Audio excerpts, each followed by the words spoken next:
Good morning all of you. बच्चों, हम आज पढ़ेंगे थर्ड चैप्टर सामाजिक संस्थाओं को समझना। अगर आपके पास बुक है तो आप पेज नंबर 83 खोल लें।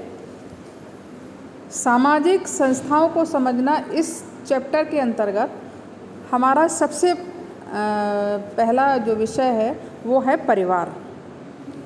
परिवार से हम सभी बहुत अच्छे से अवगत हैं और परिवार के विषय में भी जानते हैं। परिवार क्या है, क्या हमें मिलता है परिवार से, कैसे हम अपने को सुरक्षित महसूस करते हैं और परिवार कैसे बनता है, इसका हम आज अध्ययन करेंगे। देखिए, परिवार मानव समाज की सबसे बड़ी और प्राचीन महत्वपूर्ण संस्था है।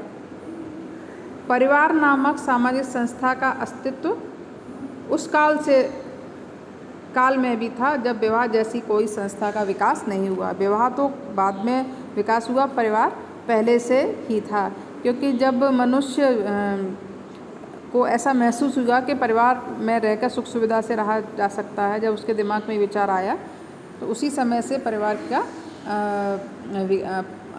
विकास हुआ।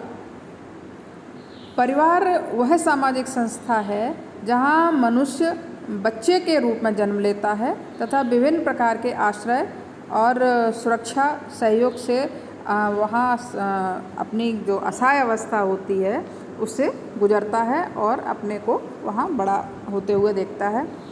परिवार वह सामाजिक संस्था है जिसका प्रत्येक सदस्य व्यक्ति किसी न किसी स्थिति में अवश्य होता है और सामान्य रूप से परिवार पर किसी न किसी प्रकार से आश्रित भी होता है। यहाँ कई परिभाषाएं दी हुई हैं, जो आपको इजी लगें, अच्छी लगें, उनको 3-4 परिभाषाएं आप लर्न कर लें। अब देखिए, परिवार की विशेषताएं क्या क्या हैं। परिवार की सबसे पहली हमारी विशेषता है वो है प्राचीनतम सामाजिक संस्था। परिवार मनुष्य की सबसे प्राचीन सामाजिक संस्था है और यह संस्था परिवार की संस्था विवाह से भी प्राचीन है। सार्वभौमिकता। परिवार एक ऐसा संघ है जो विश्व के समस्त समाजों में पाया जाता है। अगर हम इतिहास को देखें तो हमें ये जानकारी मिलेगी कि आदिकाल से ही परिवार का अस्तित्व चला आ रहा है। पति पत्नी का संबंध, थर्ड पॉइंट है हमारा। परिवार का विकास पति पत्नी के संबंध से ही होता है। बिना पति पत्नी के संबंधों से परिवार की कल्पना नहीं की जा सकती। यौन संबंध। यौन संबंध की प्रवृत्ति प्रत्येक संसार के जितने भी प्राणी हैं उनमें पाई जाती है और उस अपनी जो प्रवृत्ति है उसको संतुष्ट करने के लिए एक संस्था विवाह का निर्माण किया जाता है, जिससे उसमें रहते हुए व्यक्ति अपने जीवन यापन करता है और वहीं से परिवार का जन्म होता है। रक्त संबंध। परिवार की एक विशेषता यह भी है कि परिवार के जो लोग होते हैं उनमें एक दूसरे से रक्त के संबंध पाए जाते हैं, उन्हें रक्त संबंधों से वो जुड़े होते हैं। माता पिता द्वारा जो संतान उत्पन्न होती है वह पूर्णतया उनके रक्त से संबंधित होती है। भावनात्मक आधार। भावनात्मक आधार। परिवार की जो एक विशेषता दूसरी है वो है भावनात्मक आधार। मनुष्य की अनेक स्वाभाविक प्रवृत्तियां एवं भावनाओं पर आधारित रहती हैं, जैसे वात्सल्य, प्रेम, यौन संबंध, दया, ममता इत्यादि। निवास स्थान। परिवार के समस्त सदस्य अपनी शारीरिक सुरक्षा तथा विभिन्न सुविधाओं के लिए एक ही निवास स्थान में रहते हैं और अगर आवश्यकता पड़ी तो नौकरी के लिए परिवार का यदि कोई सदस्य कहीं अन्य स्थान पर चला जाए तो उसे परिवार की समाप्ति नहीं होती है, वह उसी परिवार का व्यक्ति माना जाएगा। आर्थिक सुरक्षा। हमें आर्थिक सुरक्षा भी हमें अपने परिवार से ही मिलती है।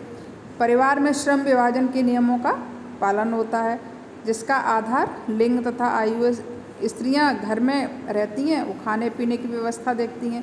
पुरुष घर से बाहर जाकर जीविकोपार्जन, धनोपार्जन करते हैं, जिससे परिवार का खर्चा चलता है। ये व्यवस्था हमारे समाज में बनी हुई है। सामाजिक सुरक्षा। परिवार के प्रत्येक सदस्य का परिवार में विशेष स्थान या पद होता है, जैसे माता पिता, चाचा चाची, भाई बहन इत्यादि। ये सब परिवार के सदस्य ही नहीं अपितु परिवार की सामाजिक सुरक्षा के लिए भी जागरूक रहते हैं, अपनी परिवार की ओर रक्षा हमेशा करते हैं। सभ्यता और संस्कृति का ज्ञान, परिवार से ही हमें सभ्यता सीखने को मिलती है और जो हमारी संस्कृति है वो हमें सीखने को परिवार से ही मिलती है। सीमित आकार, परिवार का आकार सीमित होता है, संख्या इसके सदस्यों की कम होती है। स्थायी और अस्थायी प्रकृति का होना, इनकी परिवार की प्रकृति स्थायी भी होती है और अस्थायी भी होती है, क्योंकि परिवार का निर्माण पति पत्नी से होता है, परंतु यदि इनमें से अगर किसी एक व्यक्ति अगर नहीं रहता या अलग हो जाते हैं तो परिवार भंग नहीं होता है। परिवार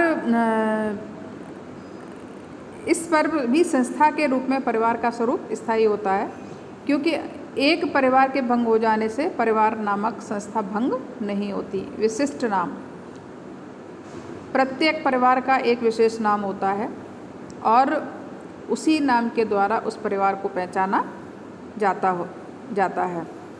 उस समाजों में परिवार का नाम माता पिता के नाम से तथा गोत्र आदि से निर्धारित होता है, जबकि इसके विपरीत पितृसत्तात्मक समाजों में परिवार का यह नामकरण पिता के नाम अथवा गोत्र के आधार पर भी होता है। अब देखिए, परिवार के भेद या परिवारों का वर्गीकरण, परिवार के अनेक आधार पर इसका वर्गीकरण किया हुआ। पितृमूलक परिवार, मातृमूलक परिवार। पितृमूलक परिवार क्या है? ये परिवार सबसे अधिक आयु का जो व्यक्ति होता है घर में, वही परिवार का मुखिया होता है और इसमें सारे अधिकार पुरुषों को प्राप्त होते हैं और वंश पिता के नाम से ही चलता है। और जब शादी होती है तो